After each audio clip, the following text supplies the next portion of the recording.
దేవుని నామానికి మహిమ కలుగునుగాక. అనేక రకరకాలైన సమస్యల నుండి, బంధకాల నుంచి విడిపించబడాలి అనే తీవ్రత ప్రార్థన నీకు ఉన్నట్లయితే దేవుని వాక్యం సెలవిస్తుంది.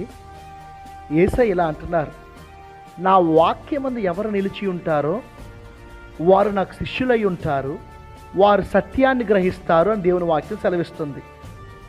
దేవుని వాక్యము మనం గ్రహించినప్పుడు మనం సత్యము తెలుసుకుంటాం. సత్యాన్ని తెలుసుకున్నప్పుడు ఆ సత్యం మనల్ని స్వతంత్రులుగా చేస్తుందని దేవుని వాక్యం సెలవిస్తుంది.